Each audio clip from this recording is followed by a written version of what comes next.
സ്വാഗതം. ഞാൻ നിങ്ങളുടെ ഷഹനാദാണ്. എന്തെല്ലാടോ എല്ലാവർക്കും സുഖല്ലേ മക്കളെ? നിങ്ങൾ എഴുതാൻ പോകുന്ന 10th ലെവൽ പ്രിലിംസ് എക്സാം അടുത്ത ഘട്ടങ്ങളിൽ എഴുതുന്നവരായിക്കോട്ടെ, 10th level mains, VFA, BOKLD എല്ലാ പരീക്ഷയ്ക്കും, കമ്പനി ബോർഡ് LGS ഉൾപ്പെടെ നിങ്ങൾക്ക് GK നല്ല അടിപൊളിയായിട്ട്, GK മാത്രമല്ല കറണ്ട് അഫയേഴ്സും എല്ലാ ക്ലാസ്സുകളും നമ്മൾ നൽകുകയാണ്. നോക്കൂ, ഇന്ന് നമ്മുടെ ആപ്പ്, നമ്മുടെ സ്ട്രൈക്കർ PS എന്ന യൂട്യൂബ് ചാനൽ ഒരുപാട് നാളായി കാണുന്നവരായിരിക്കും, നിങ്ങൾ പഠിക്കുന്നവരായിരിക്കും. ആ സ്ട്രൈക്കർ PS എന്ന ആപ്പിനകത്ത് ആദ്യ ക്ലാസ് ലൈവ് ഇന്ന് എടുത്തോ. ആ ഒരു കാര്യം, ആ എടുത്ത ക്ലാസ് നോക്കൂ, നിങ്ങൾ എൻ്റെ പിറകിൽ നിങ്ങൾക്ക് PDF കാണാം. നമ്മുടെ തുടക്കമായിരുന്നു. ആ തുടക്കത്തിൽ തന്നെ ഇന്ത്യൻ സ്വാതന്ത്ര്യ സമര സേനാനികളെ കുറിച്ചും ഇന്ത്യയുടെ ചരിത്രം പറഞ്ഞുകൊണ്ട് നമ്മൾ തുടങ്ങിയത്. അപ്പൊ ആ ഒരു ക്ലാസ്സിൽ എടുത്ത കുറച്ച് കാര്യങ്ങൾ നിങ്ങൾക്ക് വേണ്ടി യൂട്യൂബിൽ ഷെയർ ചെയ്യുകയാണ്. നോക്കൂ, ഫ്രീ ക്ലാസ് ആണ്. ഒരിക്കലും ആപ്പ് ഉണ്ടെന്ന് കരുതിയിട്ട് നിങ്ങൾക്ക് 10th പ്രിലിംസിന് വേണ്ടിയിട്ട് നിങ്ങൾക്ക് ഫ്രീ ക്ലാസ്സുകളാണ് ആപ്പിൽ നൽകുന്നത്.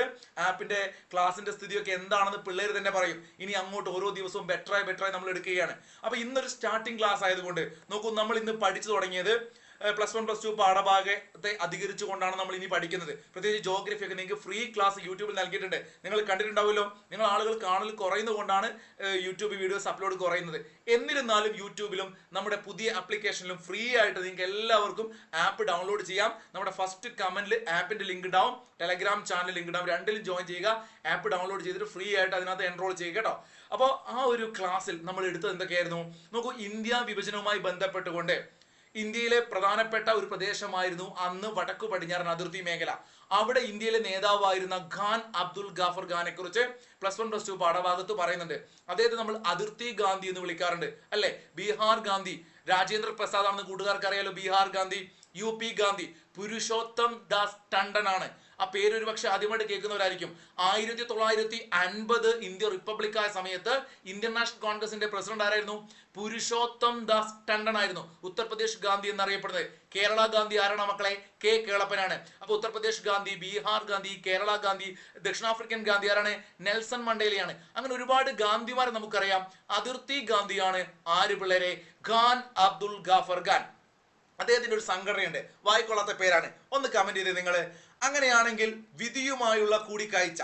ഇന്ത്യക്ക് സ്വാതന്ത്ര്യം കിട്ടുന്ന വേളയിൽ ഇന്ത്യയുടെ പ്രധാനമന്ത്രി നമ്മുടെ ശ്രീ നെഹ്റു, അദ്ദേഹത്തിന്റെ പ്രസംഗം ചരിത്ര പ്രസിദ്ധമാണ്. ട്രൈസ്റ്റ് വിത്ത് ഡെസ്റ്റിനി എന്ന് പറയുന്ന വിധിയുമായുള്ള കൂടിക്കാഴ്ച എന്ന പ്രസംഗം നടത്തിയത് നെഹ്റു ആണെന്ന് പറയുന്നു. ഇവിടെ അതിർത്തി ഗാന്ധി ഖാൻ അബ്ദുൽ ഗാഫർ ഖാൻ ആയതുകൊണ്ട് മക്കളെ ശ്രദ്ധിക്കണം, ഗാന്ധിജി ജനിച്ച വർഷം 1869 ആണ്. അത് പറഞ്ഞപ്പോഴാണ് ഞാൻ ഇന്ന് നമ്മുടെ ക്ലാസ്സിലെ പിള്ളേർക്ക് അവർക്ക് എഴുതി കൊടുത്ത കാര്യം ജസ്റ്റ് നിങ്ങൾക്കൊന്ന് കാണിച്ചു തരട്ടെ. ഇത്രയും കാര്യങ്ങൾ നിങ്ങൾക്ക് ക്ലാസ് എടുക്കല്ലേ? അപ്പൊ നിങ്ങൾ ജസ്റ്റ് ഇതാ അവർക്ക് കൊടുത്ത് ഒന്നുകൂടെ റിപ്പീറ്റ് ചെയ്ത് എടുക്കുന്നു. കാരണം അവർക്കൊരു വൃത്തിയില്ലാതെ ഞാനിങ്ങനെ സ്പീഡിൽ എഴുതിപ്പോയി. അവർ ഓൾറെഡി നമ്മുടെ പിള്ളേരായതുകൊണ്ട് മനസ്സിലായി. എന്നാൽ നോക്കൂ, ഇനി അങ്ങോട്ട് വളരെ സ്ലോയിലായിരിക്കും ക്ലാസ്സുകൾ ഉണ്ടാവുക. നിങ്ങൾക്ക് ക്ലാസ്സുകൾ എങ്ങനെ വേണമെന്നൊക്കെ നിങ്ങൾ പറയണം കേട്ടോ. ഒരുപാട് വർഷമായി ക്ലാസ് എടുക്കുന്നത് കൊണ്ട് തന്നെ ഇച്ചിരി സ്പീഡിലാണ് എൻ്റെ ക്ലാസ് പൊതുവേ ഉണ്ടാവാറ്. എന്നാലും ഞാൻ സ്പീഡ് കുറയ്ക്കാൻ ശ്രമിക്കാം. 1869 മഹാത്മാഗാന്ധി ജനിച്ചു എന്ന് പറഞ്ഞു. സ്ക്രീനിലേക്ക് നോക്കണം. അവരെ എഴുതി പഠിപ്പിച്ചുകൊണ്ട് ഞാൻ മാറ്റി എഴുതുന്നില്ല. നമുക്കതൊരു കഥ പോലെ ഓർത്ത് പഠിക്കാം. നിങ്ങൾ എല്ലാവരും ശ്രദ്ധിക്കണേ. സ്പീഡായിട്ട് തോന്നുകയാണെങ്കിൽ ഒന്നുകൂടി കേട്ടാൽ മതി, കണ്ടാൽ മതി. 1869 ഗാന്ധി ജനിച്ചല്ലോ. ഗാന്ധി ജനിച്ച വർഷമാണ് മക്കളെ സൂയസ് കനാല് പണി പൂർത്തീകരിച്ചത്. ഗാന്ധി ജനിച്ച വർഷമാണ് സൂയസ് കനാലിന്റെ പണി പൂർത്തീകരിച്ചത്. ഗാന്ധി ജനിച്ചത് 1869 ഗുജറാത്തിലെ പോർബന്തറിലല്ലേ? നിങ്ങൾക്ക് അറിയാം അല്ലെ? പോർബന്തർ എന്ന് പറഞ്ഞു കഴിഞ്ഞാൽ അവിടെ നമ്മുടെ ഗാന്ധി ജനിക്കുകയാണ്. അദ്ദേഹത്തിന്റെ കുടുംബം ഏത് സമുദായത്തിൽപ്പെട്ട ആളാണ് അദ്ദേഹം? അദ്ദേഹം ബനിയ സമുദായമാണ് കേട്ടോ. ഗാന്ധിയുടെ സമുദായം ബനിയ സമുദായമാണെന്ന് ഓർത്ത് വെച്ചേക്കുക. ഗുജറാത്തിൽ അദ്ദേഹം ജനിക്കുന്നു. അദ്ദേഹം 1869 ജനിക്കുന്നുണ്ടെങ്കിലും ഏറ്റവും പ്രധാനപ്പെട്ട അദ്ദേഹത്തിന്റെ ഒരു വർഷം നിങ്ങൾക്ക് അറിയുമോ? അത് 1888 ആണ്. നല്ല അടിപൊളി സംഖ്യയല്ലേ? നല്ല അടിപൊളി സംഖ്യയാണ്. ഇവിടെ ഞാൻ എഴുതിയിട്ടില്ല 1888. ഒരുപാട് കാര്യങ്ങൾ തൊട്ട് മുമ്പിൽ ഒരു ക്ലാസ്സിൽ ഞാൻ അത് വിശദമായി പറഞ്ഞിരുന്നു. നമ്മുടെ അരുവിപ്പുറം ക്ഷേത്ര പ്രതിഷ്ഠ അല്ലെ? അതുപോലെ മലയാള മനോരമ പത്രം, അതുപോലെ തന്നെ ജോർജ് യൂൾ എന്ന് പറയുന്ന മനുഷ്യൻ ഇന്ത്യൻ നാഷണൽ കോൺഗ്രസിന്റെ അധ്യക്ഷനാവുന്നു. നമ്മുടെ sir Syed Ahmed Khan united India patriotic association ഉണ്ടാക്കുന്നു. ഡ്യൂറന്റ് കപ്പ് ആരംഭിക്കുന്നു. അങ്ങനെ തുടങ്ങി ഒരുപാട് കാര്യങ്ങൾ നമ്മൾ മുമ്പൊക്കെ ക്ലാസ്സിൽ പഠിച്ചിരുന്നു. 1858 ഈ വർഷമാണ് നമ്മുടെ ഗാന്ധിജി ദക്ഷിണാഫ്രിക്കയിലേക്ക് ഇംഗ്ലണ്ടിലേക്കും പോകുന്നുണ്ട്. എവിടേക്കാണ് 888 പോയത്? ആദ്യം അദ്ദേഹം നിയമം പഠിക്കാൻ വേണ്ടി ഇംഗ്ലണ്ടിലേക്ക് പോകുന്നത് 1888 വർഷം ശ്രദ്ധിക്കണം. എന്നാൽ പിന്നീട് അദ്ദേഹം ഒരു പോക്ക് കൂടി പോവുകയാണ്. അത് 1893 ഇത് നിങ്ങൾ ഇന്നത്തെ ക്ലാസ്സിൽ അവസാനമാകുമ്പോഴേക്കും പഠിക്കും. നോക്കൂ, ഗാന്ധി ജനിച്ചത് 69-ലാണ്. ഗാന്ധിജി ആദ്യമായിട്ട് വിദ്യാഭ്യാസം അല്ലെങ്കിൽ നിയമം പഠിക്കാൻ വേണ്ടിയിട്ട് ഇംഗ്ലണ്ടിലേക്ക് പോയത് 1888 ഇംഗ്ലണ്ടിലേക്ക്. ഒരു ഇംഗ്ലീഷുകാരൻ കോൺഗ്രസിന്റെ അധ്യക്ഷനാവുന്ന 1888-ലാണ്. ജോർജ് യൂൾ എന്നാണ് പേര്. ഓർമ്മ കിട്ടുന്നുണ്ടോ നിങ്ങൾക്ക്? ആദ്യമായിട്ട് വിദേശി ഇന്ത്യൻ നാഷണൽ കോൺഗ്രസിന്റെ അധ്യക്ഷനാവുന്നു 1885-ലല്ലേ കോൺഗ്രസ് ഉണ്ടായത്. 1885 ആദ്യത്തെ അധ്യക്ഷൻ ആരായിരുന്നു? WC ബാനർജി ആയിരുന്നില്ലേ? രണ്ടാമത്തെ അധ്യക്ഷൻ ആരായിരുന്നു? ആലോചിച്ച് നോക്കണം, ദാദാഭായ് നവറോജി ആയിരുന്നു. മൂന്നാമത്തെ ആളാരായിരുന്നു? ബദറുദ്ദീൻ തിയാബ്ജി ആയിരുന്നു. ഓർക്കുന്നുണ്ടേ നിങ്ങളെ? അപ്പൊ ബോംബെ, കൊൽക്കത്ത, മദ്രാസ്, അലഹബാദ് ഇങ്ങനെയാണ് വരുന്നത്. ബോംബെയില് ആദ്യമായിട്ട് WC ബാനർജി, പിന്നീട് കൊൽക്കത്തയിലേക്ക് പോകുമ്പോൾ ദാദാഭായ് നവറോജി, പിന്നീട് മദ്രാസിലേക്ക് വരുമ്പോൾ ബദറുദ്ദീൻ തിയാബ്ജി, പിന്നീട് നാലാമത് അലഹബാദിൽ എത്തുമ്പോഴാണ് ജോർജ് യൂള് 1888. സ്പീഡിൽ പറയുന്ന ഒരു റിവിഷൻ ആണ് കേട്ടോ. അങ്ങനെ ഗാന്ധിജി ജനിച്ച വർഷം 1869, ഗാന്ധിജി ഇംഗ്ലണ്ടിലേക്ക് പോയത് 1888, ഗാന്ധിജി ദക്ഷിണാഫ്രിക്കയിലേക്ക് പോയത് 1893. അദ്ദേഹം അവിടെ വെച്ച് ഏത് സംഘടന ഉണ്ടാക്കി? Natal Indian Congress. പേര് പഠിക്കണം. പിറ്റേത്തെ വർഷമാണ് കേട്ടോടാ പിള്ളേരെ, 1894. ഇത് ഞാൻ കുറച്ച് കഴിഞ്ഞ ഒരു കണക്ഷൻ പറയും, അപ്പൊ നിങ്ങൾക്ക് ഓർമ്മയുണ്ടായാൽ മതി. ഗാന്ധിജി ജനിച്ച വർഷമാണ് സൂയസ് കനാൽ പണി പൂർത്തീകരിച്ചത്. നമ്മുടെ നാട്ടിൽ സെക്രട്ടേറിയറ്റ് മന്ദിരം പണി പൂർത്തിയാക്കിയത് 1869-ലാണ്. സൂയസ് കനാലും സെക്രട്ടേറിയറ്റും ഗാന്ധിജിയും നിങ്ങൾക്ക് ഓർമ്മയുണ്ടാകുമല്ലോ. തീർച്ചയായിട്ടും ഓർക്കണം കേട്ടോടാ. അങ്ങനെയാണെങ്കിൽ സെക്രട്ടേറിയറ്റ് മന്ദിരം പണി കഴിപ്പിച്ച ശില്പി ആരാണ്? ആലോചിച്ച് വെക്കണം, വില്യം ബാർട്ടൺ ആണ്. സെക്രട്ടേറിയറ്റ് മന്ദിരവും ഒരു ബാറും ഒരുമിച്ചാണ് പണി കഴിപ്പിച്ചത്. ശില്പിയുടെ പേര് ബാർട്ടൺ കിട്ടുമല്ലോ. അങ്ങനെയാണെങ്കിൽ സെക്രട്ടേറിയറ്റ് മന്ദിരം പണി കഴിപ്പിച്ച സമയത്ത് ആരായിരുന്നു തിരുവിതാംകൂറിലെ ദിവാൻ? ടി മാധവറാവു ആയിരുന്നു. ആരായിരുന്നു മക്കളെ? ടി മാധവറാവു ആയിരുന്നു. പ്രത്യേകിച്ച് ഇനീഷ്യൽ പഠിക്കണം. സെക്രട്ടേറിയറ്റിൽ പോയി കഴിഞ്ഞാൽ ചായ കുടിക്കാൻ ഈ കാണുന്നത് എന്താണെന്ന് അറിയാമോ നിങ്ങൾക്ക്? സെക്രട്ടേറിയറ്റ് മന്ദിരത്തിന്റെ ചുറ്റുമതിലാണ്. അപ്പൊ സെക്രട്ടേറിയറ്റ് മന്ദിരത്തിന് പുറത്തുള്ളവൻ ആരാണ്? ചായ കുടിക്കുന്നു മാധവൻ. സെക്രട്ടേറിയറ്റ് മന്ദിരത്തിന് പുറത്ത് ടി ടി ടി ചായ കുടിക്കുന്നു ടി മാധവറാവു. ഉള്ളിൽ ആരുണ്ട്? ഉള്ളിൽ നമ്മുടെ തമ്പിയുണ്ട്, വേലുത്തമ്പി ദളവയുണ്ട്. ദളവാൻ തെരുവില് മച്ചാനേ എന്നല്ല, അദ്ദേഹം തെരുവിലല്ല, അദ്ദേഹം ഉള്ളിലാണ്. നോക്കൂ, വേലുത്തമ്പി ദളവ എന്ന് കേൾക്കുമ്പോൾ 1809 വൈകുണ്ഠറ സ്വാമി എന്നാണ് ഞാൻ വർഷങ്ങളായിട്ട് പറയാറ്. കാരണം വൈകുണ്ഠസ്വാമി ജനിച്ചതും കുണ്ടറ വിളംബരം നടന്നതും 1809-ലാണ്. വൈകുണ്ഠസ്വാമി ജനിച്ചതും കുണ്ടറ വിളംബരം നടന്നതും 1809-ലാണ്. വൈകുണ്ഠസ്വാമി ആലോചിച്ച് വെക്കണം, 809 ജനിച്ചു. വൈകുണ്ഠസ്വാമിയുടെ കേരളത്തിലെ ആദ്യത്തെ സംഘടന, കേരള നവോത്ഥാനത്തിലെ ആദ്യത്തെ സംഘടന സമത്വ സമാജമാണ്. ഏത് വർഷമായിരുന്നു മക്കളെ? ഇവിടെ എഴുതിയിട്ടുണ്ടല്ലോ, 36-ലാണ് സമത്വ സമാജം വരുന്നത്. വേലുത്തമ്പി ദളവ സെക്രട്ടേറിയറ്റ് മന്ദിരത്തിന്റെ ഉള്ളിലുള്ള പ്രതിമ വേലുത്തമ്പി ദളവ, പുറത്തുള്ള പ്രതിമ ടി മാധവറാവു. വേലുത്തമ്പി ദളവയുടെ കുണ്ടറ വിളംബരം 1809. കുണ്ടറ എവിടെയാണ്? കൊല്ലത്താണ്. വേലുത്തമ്പി ദളവ എന്ന് പറയുന്ന ആ മഹാൻ എവിടെ വെച്ചിട്ടാണ് ആത്മഹത്യ ചെയ്യുന്നത്? അദ്ദേഹം പത്തനംതിട്ട ജില്ലയില് മണ്ണടി എന്ന് പറയുന്ന സ്ഥലത്ത് ഒരു പോറ്റിയുടെ വസതിയിലാണ്. എന്നാൽ അദ്ദേഹത്തെ അവിടുന്ന് ബ്രിട്ടീഷുകാർ പിന്നീട് എവിടെ കൊണ്ടുപോയി? അദ്ദേഹത്തെ തൂക്കിലേറ്റുകയാണ്, കണ്ണൻ മൂല എന്ന് പറഞ്ഞുകൊണ്ട്. നോക്കൂ, കണ്ണിച്ചോരയില്ലാത്ത ബ്രിട്ടീഷുകാര് തിരുവനന്തപുരത്തെ കണ്ണൻ മൂലയിൽ, ഈ കണ്ണൻ മൂലയിൽ ജനിച്ചൊരു നവോത്ഥാന നായകനുള്ള മക്കളെ, അദ്ദേഹത്തിന്റെ പേരെന്തായിരുന്നു? അത് ചട്ടമ്പി സ്വാമിയാണ്. നമുക്ക് അങ്ങോട്ട് വരാം. അതിനു മുമ്പായിട്ട് സെക്രട്ടേറിയറ്റ് മന്ദിരം പണി കഴിപ്പിച്ചത് ആരെന്ന് പറഞ്ഞു? ടി മാധവറാവു. ആരാണ് ശില്പി എന്ന് പറഞ്ഞു? William Barton. ബാർ എന്ന് പഠിക്കുമ്പോൾ നിങ്ങൾ ബ്രിസ്റ്റോനെ മറക്കണ്ട. കൊച്ചി എന്ന് കേൾക്കുമ്പോൾ ബ്രിസ്റ്റോയാണ്. കൊച്ചി എന്ന് കേൾക്കുമ്പോൾ ബ്രിസ്റ്റോ. സെക്രട്ടേറിയറ്റ് എന്ന് കേൾക്കുമ്പോൾ ബാറ് ബ്രിസ്റ്റോ മാറരുത്, മാറാൻ സാധ്യതയുണ്ട്. കൊച്ചിയിൽ ഒരു ബ്രിഡ്ജ് എങ്ങോട്ടുണ്ടെന്ന് ആലോചിക്കുക. നമ്മുടെ കൊച്ചിയിൽ ഈ പറഞ്ഞ ഫോർട്ട് കൊച്ചി ആയിക്കോട്ടെ, മട്ടാഞ്ചേരി അങ്ങോട്ടൊക്കെ പോകണമെങ്കിൽ ബ്രിഡ്ജ് വേണം. എന്നാൽ സെക്രട്ടേറിയറ്റിൽ എന്താണ്? ബാറാണ്. സെക്രട്ടേറിയറ്റിൽ പോയി കഴിഞ്ഞാൽ ബാറിൽ പോകാൻ ആലോചിക്കുക. കൊച്ചിയിൽ പോയാൽ ബ്രിഡ്ജിൽ പോകണം അല്ലെ? ഗോശ്രീ പാലൊക്കെ അല്ലേ കൊച്ചിയിൽ? അപ്പൊ ബ്രിസ്റ്റോ. കൊച്ചി എന്ന് പറയുന്ന തുറമുഖമുണ്ട്. ആ കൊച്ചി തുറമുഖത്തിന്റെ ശില്പിയാണ് റോബർട്ട് ബ്രിസ്റ്റോ. മറക്കണ്ട, കൊച്ചി തുറമുഖം വന്നത് 1928-ലാണ് പിള്ളേരെ. ഇഷ്ടപ്പെട്ട് പഠിക്കണം. 1928-ലാണ് വന്നതെങ്കിലും കൊച്ചി ഒരു മേജർ തുറമുഖമാകുന്നത് 1936-ലാണ്. 1936-ലാണ്. കൊച്ചിൻ സാഗ എന്ന പുസ്തകം ആരുടേതാണ്?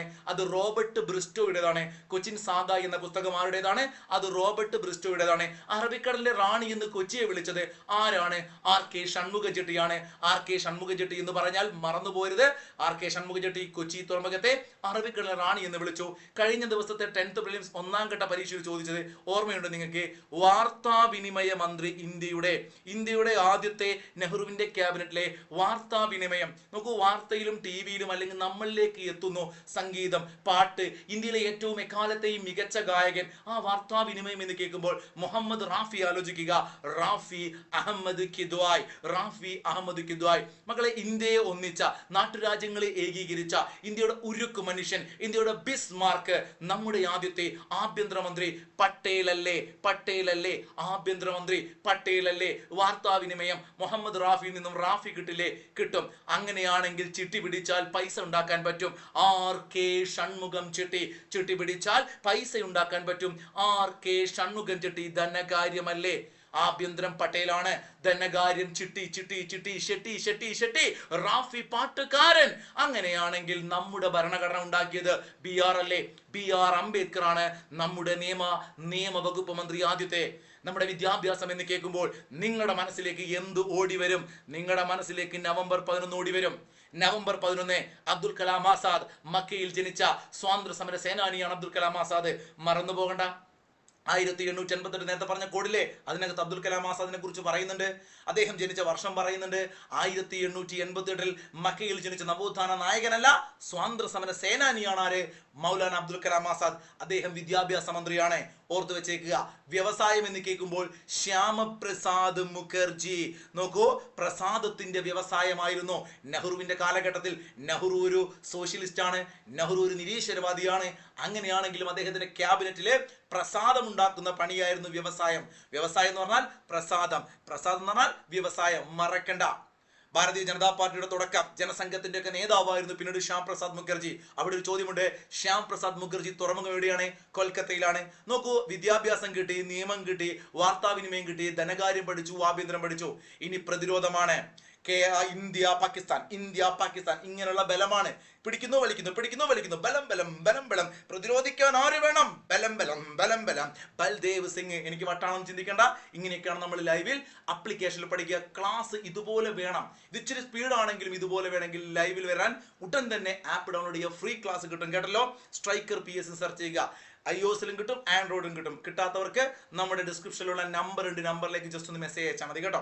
നോക്കൂ, റെയിൽവേ ഗതാഗത മന്ത്രി ആരായിരുന്നു? മലയാളിഡ. റെയിൽവേ ഒന്നും ഇവിടെ സെറ്റപ്പ് അല്ലെങ്കിലും റെയിൽവേയുടെ മന്ത്രി ജോൺ മത്തായി. നോക്കൂ, മത്തായിച്ചൻ എവിടെയുള്ളത്?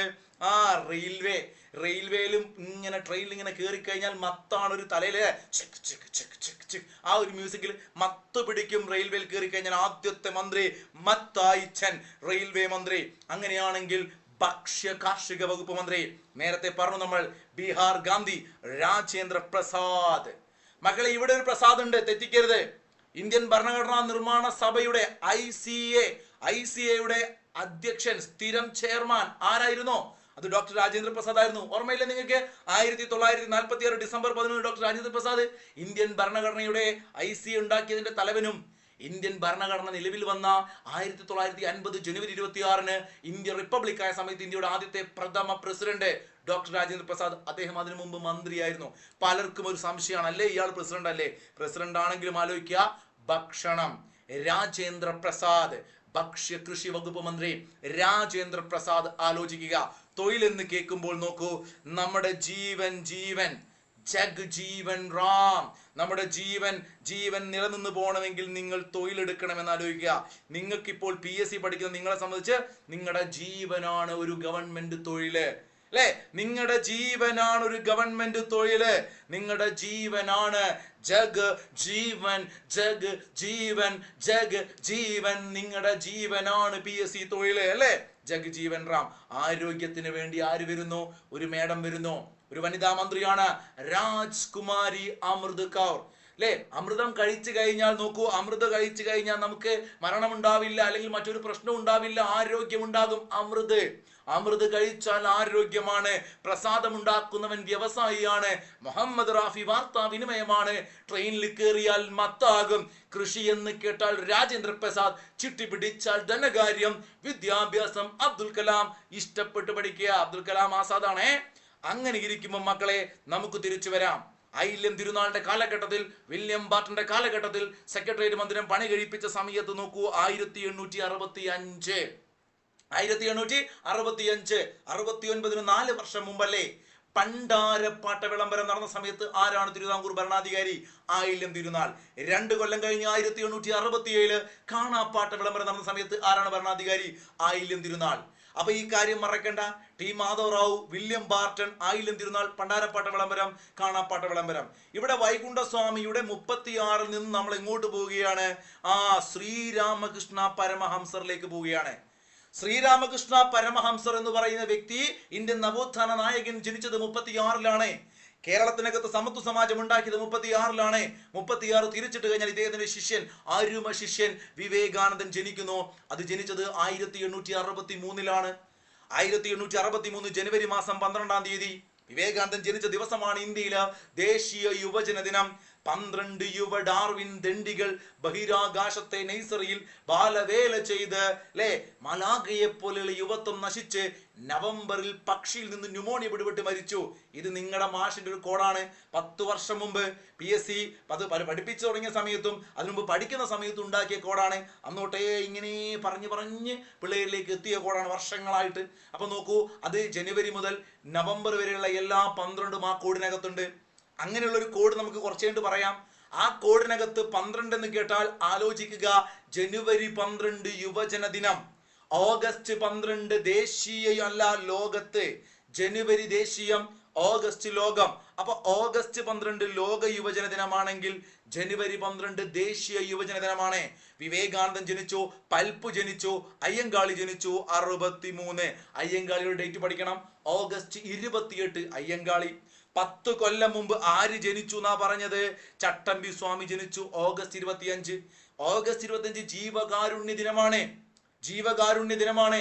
ആദിഭാഷയും പ്രാചീന മലയാളവും ഒക്കെ എഴുതിയ ജീവകാരുണ്യ ഈ പറയുന്ന കൃതി എഴുതിയ ജീവകാരുണ്യ ദിനമായിട്ട് ആചരിക്കുന്ന ഓഗസ്റ്റ് 25 ചട്ടമ്പി സ്വാമി നേരത്തെ ജനിച്ചത് പറഞ്ഞു, കണ്ണൻമൂലയിലാണ് അല്ലേ, അത് തിരുവനന്തപുരം ജില്ലയിലാണ്. ചട്ടമ്പി സ്വാമി ചട്ടമ്പി ആയതുകൊണ്ടൊന്നല്ല കേട്ടോ. പക്ഷെ നിങ്ങൾ ആലോചിക്കുക, അദ്ദേഹം ഒരു ചട്ടമ്പി ആയത് അദ്ദേഹം ട്രെയിനിൽ ജനിച്ചിട്ടാണ്. ഇന്ത്യയിൽ ആദ്യമായി ട്രെയിൻ ഓടിത്തുടങ്ങിയത് 1853-ലാണ്. അത് എവിടെ മുതൽ എവിടെ വരെയാണ് നമുക്ക് പറയാം. അതിനു മുമ്പായിട്ട് ചട്ടമ്പി സ്വാമിയെക്കാളും 3 വയസ്സ് ഇളയാളാണ് ഗുരു. ഇവര് 3 പേരും ജനിച്ച ഡേറ്റ് ഇമ്പോർട്ടന്റ് ആണ്. ഗുരു ഓഗസ്റ്റ് 20, ചട്ടമ്പി ഓഗസ്റ്റ് 25, അയ്യങ്കാളി ഓഗസ്റ്റ് 28. റിപ്പീറ്റ് ചെയ്ത് പറഞ്ഞേ, ഓഗസ്റ്റ് 20 ഗുരു, ഓഗസ്റ്റ് 25 ചട്ടമ്പി, ഓഗസ്റ്റ് 28 അയ്യങ്കാളി. ഓഗസ്റ്റ് 20-ാം തീയതി ഗുരു, 56, 53 ചട്ടമ്പി. 10 കൊല്ലം കഴിഞ്ഞാൽ 63 അയ്യങ്കാളി.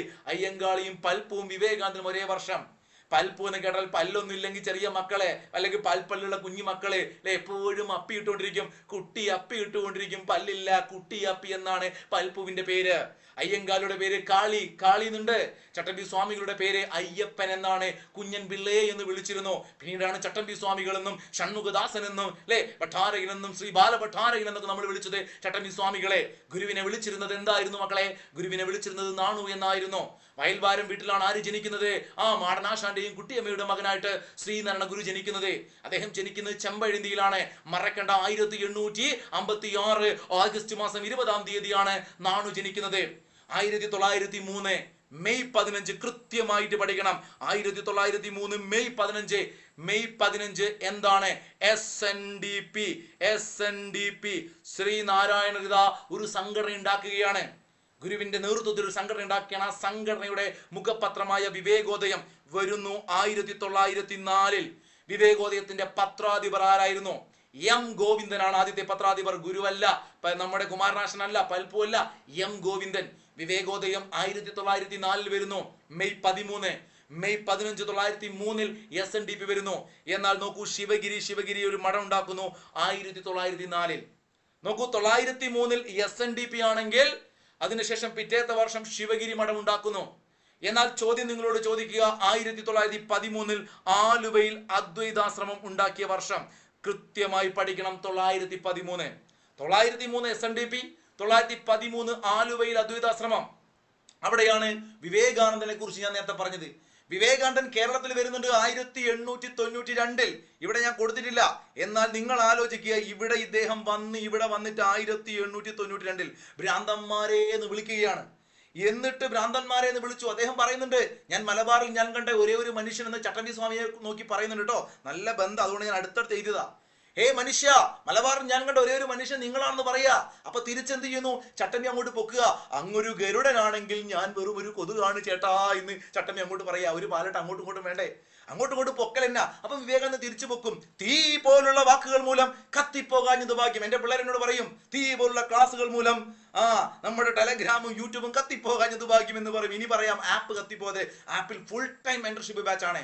ഒരു ദിവസം 3ഉം 4ഉം ക്ലാസ് എടുത്ത്, ഇതുപോലെ കേട്ടോ, സ്ലോ ക്ലാസ് എടുത്ത് അടിപൊളിയായിട്ട് പഠിക്കാം നമുക്ക്. മെന്റർഷിപ്പ് പക്ക വേറൊന്നുമില്ല. ക്ലാസ് ഇല്ലെങ്കിലും മെന്റർഷിപ്പ് ഉണ്ടാവുന്ന ആലോചിക്കാം. 3 ക്ലാസ് ചുരുങ്ങിയത് എടുത്തുകൊണ്ട് നമുക്ക് പഠിക്കണം. അപ്പൊ ചട്ടമ്പി സ്വാമി ആലോചിക്കുക നിങ്ങള്. ആ ചട്ടമ്പി സ്വാമിയെ കുറിച്ച് വിവേകാനന്ദൻ പറയുകയാണ്, മലബാറിൽ ഞാൻ കണ്ട ഒരേ ഒരു മനുഷ്യൻ എന്നല്ലേ.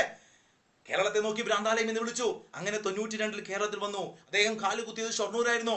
ചോദിച്ചിട്ടുണ്ട്, വിവേകാനന്ദൻ കേരളത്തിൽ ട്രെയിൻ ഇറങ്ങിയത് എവിടെയാണ്? ഷൊർണൂരിലാണ്. അദ്ദേഹം അങ്ങനെ ഷൊർണൂരിലേക്ക് ഇറങ്ങി ഭ്രാന്തന്മാരെ എന്നൊക്കെ വിളിച്ച് തിരിച്ചു പോവുകയാണ്. അപ്പൊ തിരിച്ചു പോകുമ്പോൾ വിട പറയുകയാണോ എന്ന് പറഞ്ഞ് മ്യൂസിക് ഇടുക, ഒരു ഫ്ലൈയിങ് കിസ് കൊടുക്കുകയാണ്. ആരാ കൊടുക്കുന്നത് നിങ്ങൾക്ക്? വില്ലു വണ്ടിയില്ലേ. വിവേകാനന്ദൻ ഇങ്ങനെ പോകുമ്പോ വില്ലു വണ്ടിയിൽ നിന്നൊരു ടാറ്റ കൊടുക്കുകയാണ്. ആര് കൊടുക്കുന്നോ? നമ്മുടെ ചെക്കൻ അയ്യങ്കാളി. ഇവിടെയും ബന്ധമുണ്ട്, കണ്ടോ, ബന്ധമുണ്ട്, ഒരേ പ്രായക്കാരാ. അയ്യങ്കാളി വില്ലു വണ്ടിയിൽ കയറി ടാറ്റ കൊടുക്കുന്നു. ആലോചിക്കുക, വില്ലു വണ്ടി സമരം 93. വിവേകാനന്ദൻ ചിക്കാഗോയിലേക്ക് പോവുകയാണ് സർവമത സമ്മേളനത്തിൽ പങ്കെടുക്കാൻ. മകളെ, ചിക്കാഗോയിലേക്ക് സർവമത സമ്മേളനത്തിൽ പങ്കെടുക്കാൻ വിവേകാനന്ദൻ പോയ വർഷം 93. മഹാത്മാഗാന്ധിജി കൃത്യമായി പഠിച്ചേ ദക്ഷിണാഫ്രിക്കയിലേക്ക് പോയത് 93 നേരത്തെ പറഞ്ഞു. ഗാന്ധിജി അവിടെ ഉണ്ടാക്കിയ സംഘടന നേറ്റാൾ ഇന്ത്യൻ കോൺഗ്രസ് പറഞ്ഞു. എന്നാൽ വിവേകാനന്ദൻ അമേരിക്കയിൽ പോയിട്ട് ന്യൂയോർക്കിൽ നോക്കൂ എന്തുണ്ടാക്കുന്നു? വേദാന്ത സൊസൈറ്റി ഉണ്ടാക്കുന്നു. എന്തുണ്ടാക്കുന്നു? വേദാന്ത സൊസൈറ്റി ഉണ്ടാക്കുന്നു. 1894 ആര്? Vivekanandan. Vedanta society. Gandhiji Natal Indian Congress. മാറണ്ട, ഒരേപോലെ പഠിക്കുക. 93, 94. 93 പോകുമ്പോൾ വില്ലു വണ്ടിയിൽ നിന്ന് ടാറ്റ കൊടുക്കുന്നു അയ്യങ്കാളി ജനിച്ചത് വിവേകാനന്ദൻ ഒരേ വർഷല്ലേ? ആണ്. അങ്ങനെയാണെങ്കിൽ നോക്കൂ, ചട്ടമ്പി സ്വാമികളെ കുറിച്ച് നിങ്ങൾ പറഞ്ഞപ്പോഴാണ് ഡേ സാറേ പോ എന്ന് പറഞ്ഞത്. അതിനു മുമ്പായിട്ട് ഗുരുവിനെ കുറിച്ചൊന്ന് കംപ്ലീറ്റ് ചെയ്യട്ടെ. ഗുരുവിന്റെ SNDP 903, ഗുരുവിന്റെ വിവേകോദയം 904, ഗുരുവിനെ കുറിച്ച് പറയുമ്പോൾ ശിവഗിരി മഠം വരുന്നു 904. 913 അദ്വൈതാശ്രമം. ഇതേ അദ്വൈതാശ്രമത്തിൽ 916 നമുക്ക് ജാതിയില്ലാ വിളംബരം നടത്തുന്നു. സർവമത സമ്മേളനത്തിൽ പങ്കെടുക്കാൻ ചിക്കാഗോയിലേക്ക് വിവേകാനന്ദൻ പോകുന്നത് 93. എന്നാൽ നമ്മുടെ ശ്രീനാരായണ ഗുരുദേവൻ ആലുവയിൽ ഒരു സർവമത സമ്മേളനം നടത്തുന്നു. അത് ഏത് വർഷമാണ്? 924. ആരായിരുന്നു അധ്യക്ഷൻ? നിങ്ങൾ ഇത്രയും നേരം സ്പീഡിൽ പറഞ്ഞിട്ടെങ്കിലും നിങ്ങൾക്ക് മനസ്സിലായിട്ടുണ്ടെങ്കിൽ നിങ്ങളൊന്ന് കമന്റ് ചെയ്തേ. 924 സർവമത സമ്മേളനത്തിലെ അധ്യക്ഷൻ ആരായിരുന്നു? ഗുരു പങ്കെടുത്ത അല്ലെങ്കിൽ ഗുരു നടത്തിയ സർവമത സമ്മേളനം 924 ആലുവയിൽ അദ്വൈതാശ്രമം സ്ഥാപിച്ചത് 13. അത് പിന്നീട് നമുക്ക് ജാതിയില്ല വിളംബരം നടന്നു 16. അപ്പൊ നിങ്ങൾ എന്നോട് പറഞ്ഞു ഡേ സാറേ പോ എന്ന് പറഞ്ഞാൽ ഡേ ചട്ടമ്പി ആയത് എങ്ങനെ അറിഞ്ഞേക്ക്? ഡേ എന്ന് കേൾക്കുമ്പോൾ നോക്കൂ, ടെലഗ്രാഫ്. 1851 ഡൽഹൌസി പ്രഭുവിന്റെ കാലഘട്ടമാണ് മക്കളെ. ഈ സമയത്ത് ഇന്ത്യ ഭരിക്കുന്നത് ഡൽഹൌസിയാണ്. ആധുനിക ഇന്ത്യയുടെ സൃഷ്ടാവ് എന്ന് വിളിക്കുന്ന ഗവർണർ ജനറൽ ആയിരുന്നു ഡൽഹൌസി പ്രഭു. 51 ടെലഗ്രാഫ് ഇന്ത്യയിൽ ആദ്യമായി വരുന്നു. കൊൽക്കത്തയിൽ നിന്നും ഡയമണ്ട് ഹാർബറിലേക്കാണ് ആദ്യത്തെ ടെലഗ്രാഫ് ഇന്ത്യയിൽ അയക്കുന്നത്. Kolkata to diamond harbour 1851 telegraph. 52 ഇന്ത്യയിൽ ആദ്യത്തെ സ്റ്റാമ്പാണത്. സിന്ധ് ടാക്കാണ് ആ സ്റ്റാമ്പ്. 52 ഇന്ത്യയിൽ ആദ്യത്തെ സ്റ്റാമ്പ് പുറത്തിറങ്ങി. 53 ഇന്ത്യയിൽ ആദ്യത്തെ ട്രെയിൻ ഓടി തുടങ്ങി. ട്രെയിനിന്റെ പേര് ഒന്നും നിങ്ങൾക്ക് ഓർമ്മയുണ്ടോ? എനിക്ക് ഓർമ്മയില്ല. ബോംബെ മുതൽ താനെ വരെയാണ് ആ ട്രെയിൻ ഓടി തുടങ്ങിയത്.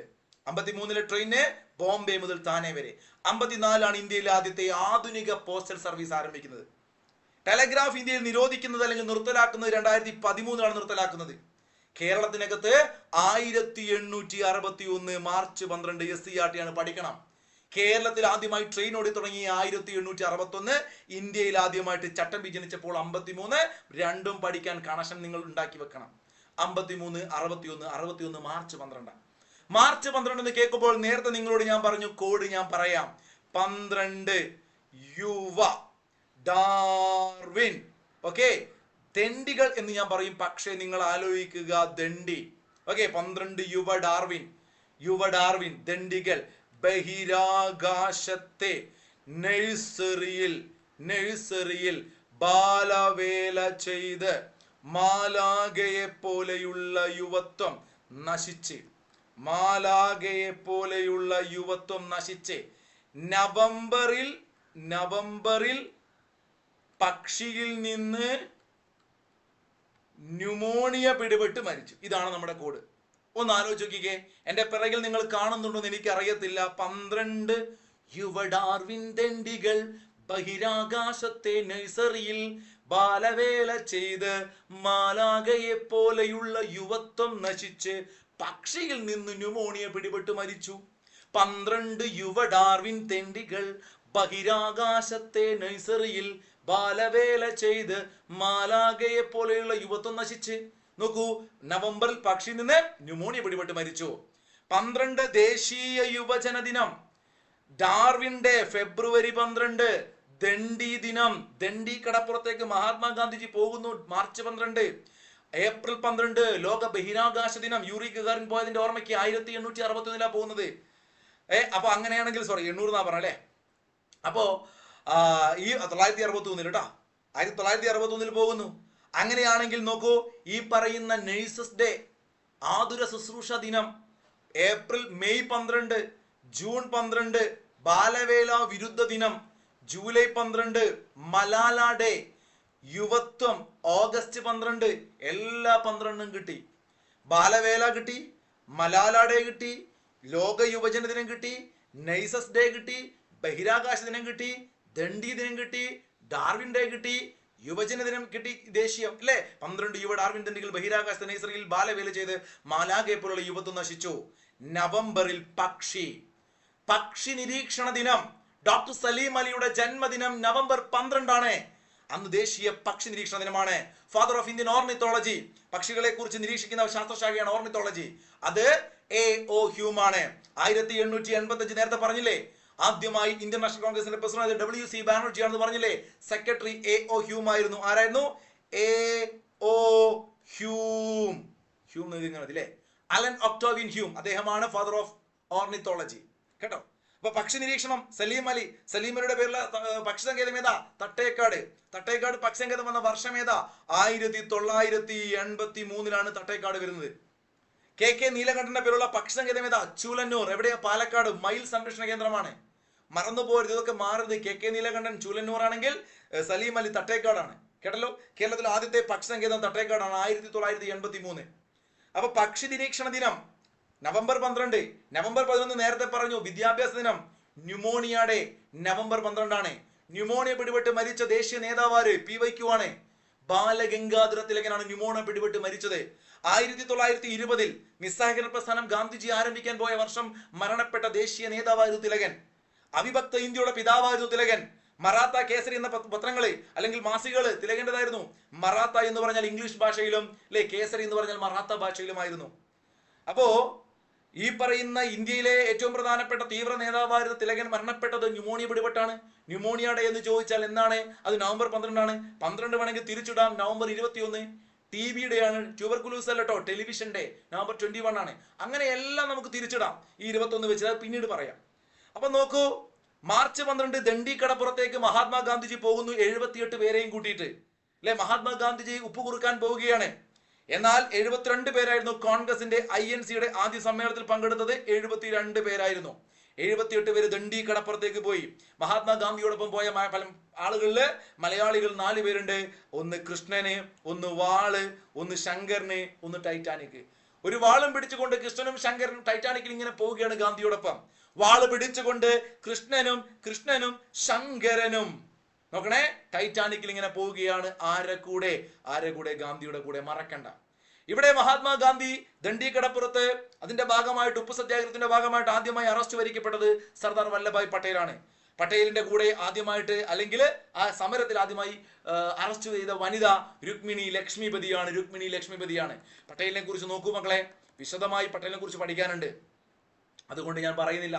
സരാബന്ദി പ്രക്ഷോഭം PYQ ആണ്. സരാബന്ദി 22 പട്ടേൽ ജനിച്ചത് 75 കഥ പറയാനുണ്ട് കേട്ടോ. ഈ ക്ലാസ്സുകളൊക്കെ നമ്മുടെ ആപ്പിൽ എടുക്കുന്നതാണ്. ഇച്ചിരി സ്പീഡ് പറയുന്നുണ്ട്, എനിക്കറിയാം, ക്ഷമിക്കണം. അങ്ങനെയാണെങ്കിൽ ഈ പറയുന്ന 1861 ബോംബെ അല്ല തിരൂര് മുതൽ ബേപ്പൂര് വരെ ട്രെയിൻ ഓടി തുടങ്ങുന്നു. നവംബർ 12 ന്യൂമോണിയ ഡേ ആണ്. നവംബർ 11 നമ്മുടെ വിദ്യാഭ്യാസ ദിനമാണ്. നവംബർ 14 എന്ത് ദിവസമാണ്? നോക്കൂ, പ്രമേഹ രോഗ ദിനമാണ്. നവംബർ 14 ജനിക്കുന്നത് ആര്? നെഹ്റു ജനിക്കുന്നു. മഹാത്മാഗാന്ധിജിയെക്കാളും 20 വയസ്സ് ഇളയാളാണ്. നോക്കൂ, നമ്മൾ തുടങ്ങിയത് 1869 നമ്മൾ അവസാനിക്കുന്നു 1889. നെഹ്റു ഗാന്ധിജി നമ്മളുടെ വ്യത്യാസം 20 വയസ്സാണ്. നെഹ്റു ഇങ്ങോട്ട് വാ, എന്താ ഏട്ടാ എന്നാ ചോദിക്കുക. 20 വയസ്സ് വ്യത്യാസമാണ്. അപ്പൊ ഗാന്ധിജി നെഹ്റു തമ്മിലുള്ള വ്യത്യാസം 20 വയസ്സാണെന്ന് മനസ്സിലായല്ലോ. കൂടാതെ നെഹ്റുവിന് 3 ഫ്രണ്ട്സ് ഉണ്ട്. ഒരേ വർഷം ജനിച്ചു. ആര്? ലോകം കണ്ട ഏറ്റവും നല്ല കൊമേഡിയൻ ചാർലി ചാപ്ലിൻ, ലോകം കണ്ട ഏറ്റവും വലിയ ദുഷ്ടൻ ഹിറ്റ്ലർ. ഇവർ 3 പേരും ജനിച്ചത് 1889. അതുകൊണ്ടാണ് വൈവിധ്യങ്ങളുടെ വർഷം എന്ന് വിളിക്കുന്നത്. ഇവർക്കൊരു പെങ്ങളുണ്ട്. പെങ്ങളുടെ പേര് ഇന്ദുലേഖ. പെങ്ങളുടെ പേരൊന്നല്ല, ഇതൊരു നോവലാണ്. ഓ ചന്തുമേനോന്റെ നോവലാണ് ഇന്ദുലേഖ. മലയാളത്തിലെ ആദ്യത്തെ ലക്ഷണമൊത്ത നോവൽ ഇന്ദുലേഖ. അപ്പോൾ ചോദിക്കും, മലയാളത്തിലെ ആദ്യത്തെ നോവൽ ഏതാണ്? 2 കൊല്ലം മുമ്പ് ഇമാജിൻ ചെയ്യണം. നെഹ്റുവിന്റെ പെങ്ങൾ ഇന്ദുലേഖ ജനിച്ച 2 കൊല്ലം മുമ്പ് 87 ഇറങ്ങിയ നോവലാണത്. കുന്തലത. എഴുതിയത് അപ്പു നെടുങ്ങാടി. അദ്ദേഹത്തിന്റെ ബാങ്കാണ് നെടുങ്ങാടി ബാങ്ക്. ചോദിക്കും, കേരളത്തിലെ ആദ്യത്തെ ബാങ്ക് ഏത്? നെടുങ്ങാടി ബാങ്ക്. ഇന്ദുലേഖയ്ക്ക് 2 ആങ്ങളമാരുണ്ട്. ഒരാങ്ങളുടെ പേര് ബ്രോ എന്ന് വെച്ചാൽ സഹോദരൻ. മറ്റൊരാങ്ങളുടെ പേര് കേളപ്പട്ടൻ. കേളപ്പട്ടൻ കോഴിക്കോട് മുജുകുന്നിൽ ജനിക്കുന്നു. സഹോദരൻ അയ്യപ്പൻ ജനിക്കുന്നു ചേറായിൽ. ചേറാണ് ബ്രോയുടെ മേത്ത്, ചേറാണ്. കേളപ്പട്ടൻ ജനിക്കുന്നു. കേളപ്പനും സഹോദരൻ അയ്യപ്പനും പെങ്ങൾ ഇന്ദുലേഖ. ആ ഇന്ദുലേഖ കാതിൽ കമ്പ് ഇട്ടിട്ടുണ്ട്. പാപമാണ്, പൈസ ഇല്ല, സ്വർണം വാങ്ങിടാൻ ഒരു ഈർക്കിലെടുത്ത് പൊട്ടിച്ച് കമ്പിട്ടു. കാതിൽ കമ്പ് കുത്തിയവളാണ് ഇന്ദുലേഖ. അവൾ ഒരു ഹിന്ദു സ്ത്രീയാണ്. ഹിന്ദു ദിനപത്രമായി മാറുന്നത് 1889 ഹിന്ദു സ്ത്രീയാണ്. അങ്ങനെ ഒരുപാട് കഥകൾ ഇനിയും പറയാനുണ്ട് മക്കളെ. കാതിൽ കമ്പ്. 1889 ആദ്യമായി ഇന്ത്യൻ നാഷണൽ കോൺഗ്രസിൽ ഒരു സ്ത്രീ അഭിസംബോധന ചെയ്യുന്നത്. അത് കാദംബനി ഗാംഗുലിയാണ്. അതുകൊണ്ട് നമുക്ക് വേണമെങ്കിൽ കണക്ട് ചെയ്യാം. ഇന്ദുലേഖയുടെ കാതിൽ കമ്പ്. കാതിൽ കമ്പ്, കാദംബനി ഗാംഗുലി. പേര് പഠിക്കണോ, എഴുതണോ? കാദംബനി ഗാംഗുലി 1889 കോൺഗ്രസിൽ ആദ്യമായി ഒരു സ്ത്രീ അഭിസംബോധന ചെയ്തു. PYQ ആണ്. ഇന്ദുലേഖ പുറത്തിറങ്ങി PYQ ആണ്. സഹോദരൻ അയ്യപ്പൻ ജനിച്ചു PYQ ആണ്. ചേറായിൽ, തെറ്റിക്കരുത്, ചേരാനെല്ലൂരിൽ പണ്ഡിറ്റ് കറുപ്പനാണ്. 1885 പണ്ഡിറ്റ് കറുപ്പൻ ജനിക്കുന്നത്. 1885 TK മാധവൻ ജനിക്കുന്നത്. 1885 വാഗ്ബടാനന്ദൻ ജനിക്കുന്നത്. വാഗ്ബടാനന്ദൻ ജനിക്കുന്നത് പാട്യത്താണ്, കണ്ണൂർ ജില്ലയില്. TK മാധവൻ ജനിക്കുന്നത് കാർത്തികപ്പള്ളിയിലാണ് 1885. അതുപോലെ പണ്ഡിറ്റ് കറുപ്പൻ ജനിക്കുന്നത് ചേരാനെല്ലൂരിലാണ്. പഠിക്കണം. 1889 ഈ പറയുന്ന കാര്യങ്ങൾ നിങ്ങൾ ഓർത്തു വെച്ചേക്കുക. നെഹ്റു, ചാപ്ലിൻ, സഹോദരൻ അയ്യപ്പൻ, കേളപ്പൻ, ഇന്ദുലേഖ, കാദംബനി ഗാംഗുലി, ഹിന്ദു പത്രം അല്ലേ.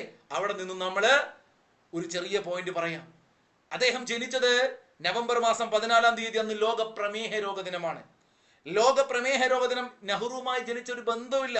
ഇവിടെ ഞാൻ നീലവളയം കൊടുത്തു. പ്രമേഹവുമായി ബന്ധപ്പെട്ടത് എന്താണ്? ചുവന്ന വളയം, നീലവളയം. ചോദിക്കും നീല റൗണ്ട്, നീല റിംഗ് ആണ്. ചോദിക്കും നീല, പ്രമേഹം. എന്നാൽ പ്രമേഹത്തിന്റെ മരുന്ന് അല്ലെ നമുക്കറിയാം ഇൻസുലിന്റെ കുറവ് മൂലമാണല്ലോ. അപ്പൊ ഇൻസുലിൻ കണ്ടെത്തിയത് ആരെന്ന് ചോദിച്ചാൽ ബാൻഡിങ്ങും ബെസ്റ്റുമാണ്. പഠിക്കുക, ബയോളജിയിലെ ക്വസ്റ്റ്യൻ ആണ്. ബാൻഡിങ്ങിന്റെ ജന്മദിനമാണ് നവംബർ 14. മറന്നു പോകണ്ട. നവംബർ 14 നെഹ്റു ജനിച്ചത് ആനന്ദ ഭവനം എന്ന് പറയുന്ന അദ്ദേഹത്തിന്റെ വീട് എവിടെയാണ്? അത് അലഹബാദിലാണ്. അലഹബാദ്, ഉത്തർപ്രദേശിന്റെ ഹൈക്കോടതികൾ അലഹബാദിലാണ്. ആ അലഹബാദിന്റെ ഇപ്പോഴത്തെ പേര് പ്രയാഗ്രാജ് എന്നാണ്. 144 വർഷം കൂടുമ്പോൾ നടക്കുന്ന മഹാകുംഭമേള 2025 അവസാനം നടന്നു. 144 വർഷം കൂടുമ്പോൾ നടക്കുക. അത് നടക്കുന്നത് അലഹബാദിലാണ്, അഥവാ പ്രയാഗ്രാജിലാണ്. ആ അലഹബാദിലാണ് മിർസാപൂർ എന്ന് പറയുന്ന സ്ഥലമുള്ളത്. ആ മിർസാപൂർ ഒരു ക്ലോക്ക് ഉണ്ട്. ആ ക്ലോക്കിൽ ഒരു സമയമുണ്ട്. അതാണ് ഇന്ത്യയുടെ സമയം. Indian standard time 82 degree east. രേഖാംശരേഖ കടന്നു പോകുന്ന ഇന്ത്യയിലെ സ്ഥലങ്ങളിലൂടെ നോക്കുമ്പോൾ അതിലൊരു സ്ഥലമാണ് മിർസാപൂർ. അവിടെ ഒരു ക്ലോക്ക് ഉണ്ട്, അവിടെ ഒരു സമയമുണ്ട്. ആ സമയമാണ് ഇന്ത്യയുടെ സമയം. ഇന്ത്യക്ക് ഒരൊറ്റ സമയ മേഖലയുള്ളൂ. അരുണാചലിലും കേരളത്തിലും ജമ്മു കാശ്മീരിൽ പോയ നമ്മുടെ വാച്ചില് ഇപ്പോൾ കാണിക്കുന്ന സമയം തന്നെയാണ് അവിടെയും കാണിക്കുക. ആ മിർസാപൂറിലെ ക്ലോക്ക് ആലോചിക്കുക, അലഹബാദിലാണെന്ന് ആലോചിക്കുക. അവിടെ ഒരു പോയിന്റ് ഉണ്ട്. 82 ഡിഗ്രി ഈസ്റ്റ് ആണ് ഇന്ത്യയിലൂടെ കടന്നു പോകുന്ന രേഖാംശ രേഖയെങ്കിൽ അത് ഏതെല്ലാം സംസ്ഥാനങ്ങളുടെ കടന്നു പോകും? 5 സംസ്ഥാനങ്ങളുടെ. ഉത്തർപ്രദേശ്, മധ്യപ്രദേശ്, ആന്ധ്രാപ്രദേശ്. 3 പ്രദേശാണ്. ഉത്തർപ്രദേശ്, മധ്യപ്രദേശ്, ആന്ധ്രാപ്രദേശ്, ഛത്തീസ്ഗഡ്, ഒഡീഷ. 3 പ്രദേശ് ചത്തു ഒടിഞ്ഞു എന്ന് പണ്ട് നമ്മുടെ ഒരു സ്റ്റുഡന്റ് അഞ്ജന പറഞ്ഞത് എനിക്ക് ഇപ്പോഴും ഓർമ്മയുണ്ട്. അത് വെച്ചുകൊണ്ടാണ് അങ്ങനെ പറഞ്ഞത്. അപ്പൊ ഇത്തരത്തിൽ നമ്മൾ സ്പീഡിൽ ഒരു ക്വിക്ക് റിവിഷൻ ആണ് ഇന്ന് നടത്തിയത്. കണ്ടോ നിങ്ങൾ? കലാകുളി എന്ന് നിങ്ങൾക്ക് തോന്നുമെങ്കിലും ഇങ്ങനെ വരഞ്ഞ് ലൈവിൽ അവരോട് സ്പീഡ് പറഞ്ഞ് പഠിപ്പിച്ചു. നന്നായിട്ട് റിവിഷൻ കിട്ടി എന്ന് വിചാരിക്കുന്നു. പഠിച്ചവർക്ക്, അല്ലാത്തവർക്ക് എത്ര പഠിക്കാൻ കിടക്കുന്നു. ഇനി അങ്ങോട്ടുള്ള ഓരോ ക്ലാസ്സുകളും നന്നായി പഠിച്ചവർക്ക് 7 ദിവസം ഉപയോഗപ്പെടുത്തുന്ന ക്ലാസ്സുകൾ ആപ്പിൽ ഫ്രീ ആണ്. എല്ലാവരും ഇപ്പോൾ തന്നെ വരിക ആപ്പിലേക്ക്. PDF ക്ലാസ് കഴിഞ്ഞിട്ട് അതും ആപ്പിൽ കിട്ടും. നമ്മുടെ ആപ്പ് ഡൗൺലോഡ് ചെയ്യാൻ സ്ട്രൈക്കർ PS സെർച്ച് ചെയ്യുക. നമ്മുടെ ടെലഗ്രാം ചാനൽ എല്ലാവരും ഫോളോ ചെയ്യുക. നന്നായി പഠിക്കുക മക്കളെ. നിങ്ങൾക്ക് എല്ലാവിധ ഭാവുകങ്ങളും വരട്ടെ. ഒറ്റ സ്ട്രെച്ചിൽ പറഞ്ഞാണ്, അതിൻ്റെതായ പോരായ്മകൾ ഉണ്ടാവും. ക്ലാസ് സ്പീഡായി തോന്നുകയാണെങ്കിൽ സ്ലോ ആക്കി കാണാം. നിന്നോട് ക്ഷമിക്കുക. നിങ്ങൾക്ക് മനസ്സിലാവാത്ത എന്തെങ്കിലും ഉണ്ടെങ്കിൽ നമുക്ക് അടുത്ത ക്ലാസ്സുകൾ ഇത് പരിഹരിക്കാം. ഇഷ്ടപ്പെട്ടാൽ അഭിപ്രായം പറയാൻ മറക്കരുത്. അപ്പൊ നമുക്ക് വീണ്ടും കാണാം. അതുവരെ ഗുഡ് ബൈ. Thank you.